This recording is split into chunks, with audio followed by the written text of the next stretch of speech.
Hello students, hope you all are fine. So हम chapter 3 food and health के बारे में डिस्कशन कर रहे थे। तो ये मैंने आपको बताया था कि फूड एंड हेल्थ के बारे में कि किस तरह से जो भी खाना हम खाते हैं उसका इफ़ेक्ट हमारी हेल्थ पे किस तरह से पड़ता है।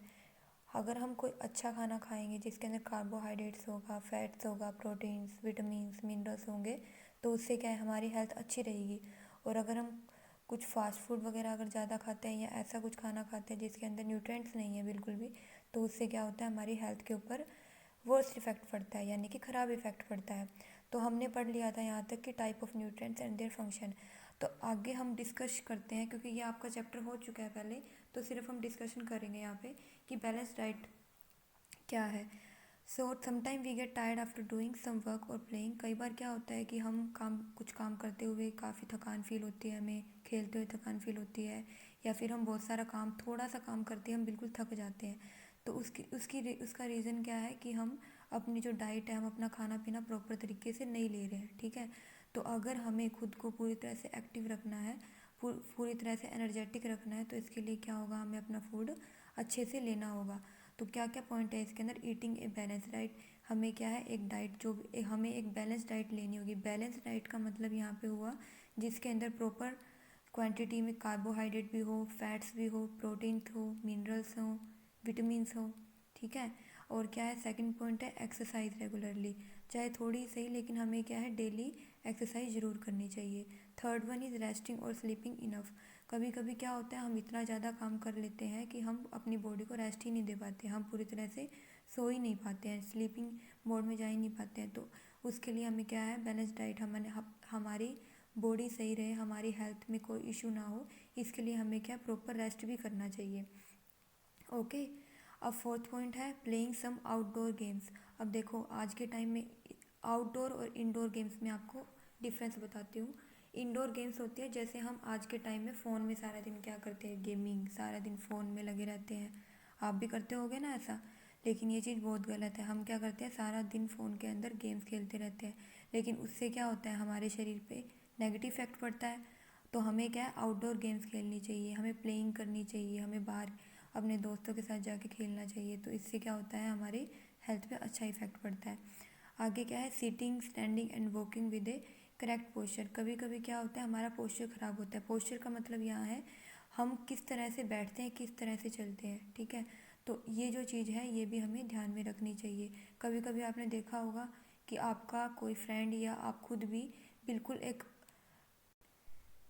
अब हम आगे पढ़ेंगे डिसीज़ के बारे में। डिसीज़ जिसे हम बीमारी बोलते हैं। तो disease is an abnormal condition in which the body और some part of body is not able to function properly. Disease एक ऐसी कंडीशन है हमारी बॉडी की जिसके अंदर हमारी जो बॉडी है वो प्रॉपर तरीके से काम नहीं करती है। ठीक है, फॉर एग्ज़ाम्पल क्या हुआ, आप बहुत बीमार हो गए हो, तो उसकी वजह से क्या होगा, आपकी बॉडी ढंग से काम नहीं करती है। ठीक है, आपका मन नहीं लगेगा, आप कहीं जाके खेल नहीं पाओगे, आप प्रॉपर तरीके से रेस्ट भी नहीं कर पाओगे। तो क्या है, डिसीज़ एक ऐसी कंडीशन है जहाँ पे हमारी बॉडी फंक्शन करना, जहाँ पे हमारी बॉडी काम करना बंद कर देती है, या फिर वो काम करना स्लो कर देती है। ठीक है, अब डिसीज़ कितने टाइप के होते हैं, देखो। डिसीज़ अगर मैं यहाँ पे बात करूँ, अगर आप ध्यान से यहाँ देखोगे तो डिसीज़ कम्युनिकेबल डिसीज़ है और एक क्या है, नॉन कम्युनिकेबल। देखो कम्युनिकेबल, कम्युनिकेबल एक इंग्लिश का वर्ड है जिसका मतलब है कांटेक्ट में आना, किसी पर्सन के आसपास रह के जो हमें डिसीज़ फैल जाता है उसको हम क्या बोलते हैं, communicable disease. Non communicable disease है जो किसी के आसपास रहने से ना फैलता हो। ठीक है, तो उसे हम क्या बोलते हैं, नॉन कम्युनिकेबल डिसीज़। जैसे क्या है, सबसे पहले कम्युनिकेबल डिसीज़ की बात करते हैं। Communicable disease are the disease that separate from one person to another और from an animal to a person. Communicable disease उसे कहते हैं जो एक पर्सन से दूसरे पर्सन की तरफ फैलता है। स्प्रेड, SPREAD, इसका मतलब होता है फैलना। ठीक है, एक पर्सन से दूसरे पर्सन की तरफ फैलता है किसी भी तरह से, किसी एनिमल के थ्रू या किसी पर्सन के थ्रू, तो उसे हम क्या बोलते हैं, कम्युनिकेबल डिसीज़ बोलते हैं। जैसे बैक्टीरिया, वायरस, फंजाई। ठीक है, इनकी वजह से, बैक्टीरिया की वजह से क्या है, टाइफाइड फैल जाता है, डायरिया। वायरस की वजह से क्या होता है, हमें कोल्ड हो जाता है, कोल्ड मतलब हमें जुकाम हो जाता है, खांसी हो जाती है, पोलियो। ठीक है, फंजाई की वजह से क्या होता है, हमें हेयर का, आइज़ का, स्किन का इन्फेक्शन हो जाता है। और प्रोटोजोआ की वजह से क्या होता है, हमें मलेरिया, अमीबोइक डिसेंट्री, ये सारे डिसीज़ हो जाते हैं। ये होते हैं कम्युनिकेबल डिसीज़।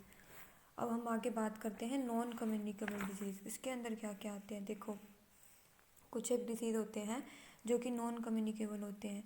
जैसे क्या है, देखो अब नॉन कम्युनिकेबल डिसीज़ क्या है, जैसे कि जो मैंने आपको बताया किसी कॉन्टैक्ट में आने से ना फैलते हो, ठीक है। जैसे they are cause due to deficiency of nutrients in diet. अभी बताया था ना आपको, अगर आप अपनी डाइट, अपना खाना ढंग से नहीं खाओगे तो क्या होता है, बॉडी में कमी हो जाएगी किसी ना किसी चीज़ की, किसी विटामिन की कमी हो जाएगी, किसी मिनरल की कमी हो जाएगी। तो उसकी वजह से क्या होगा, आपके बोन्स वीक हो जाएंगे, आपकी बॉडी में कुछ ना कुछ प्रॉब्लम आएगी, कुछ ना कुछ हेल्थ इश्यू होने लग जाएगा। तो उनको क्या बोलते हैं, हम नॉन कम्युनिकेबल डिसीज़ बोलते हैं, ठीक है।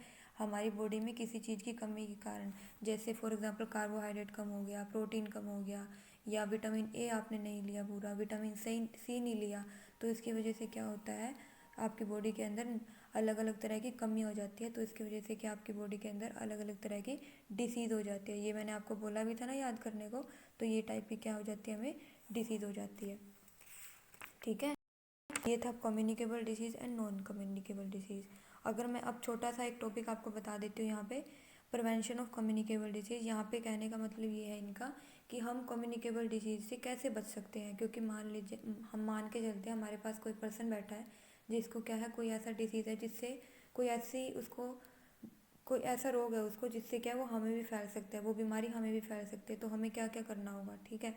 हमें क्या करना होगा, मान लो फॉर एग्जांपल हमें कोई कम्युनिकेबल डिसीज़ हो गया, तो हमें क्या है, सनलाइट लेनी चाहिए प्रॉपर, हमें अपने हैंड वॉश करने चाहिए, हमें अपने आसपास सफाई रखनी चाहिए, अपने जो क्लोथ्स वगैरह उनको पूरी तरह से साफ़ रखना चाहिए। जो पानी है वो क्या है, हमें प्योर केटल के अंदर पीना चाहिए, ठीक है। पानी बिल्कुल साफ़ होना चाहिए जो हम पी रहे हैं, ठीक है। प्रॉपर हमें वैक्सीनेशन करवाना चाहिए, क्योंकि कुछ एक डिसीज़ ऐसे होते हैं ना जिसके लिए वैक्सीन लगती है, ठीक है। फॉर एग्जांपल जैसे ये देखो, वैक्सीनेशन हो रहा है, ठीक है। तो यहाँ पे क्या है, वैक्सीनेशन जहाँ पे ज़रूरी है वो भी होना चाहिए। सो ये था आपका chapter food and health. Hope so आपको ये चैप्टर समझ में आया होगा। अगर तो ये वाली जो आपकी टेबल है, इसे आप ढंग से याद कर लेना, अच्छे से याद कर लेना, एंड इसके क्वेश्चन आंसर आप अच्छे से रिवाइज कर लीजिए। Okay, thank you so much.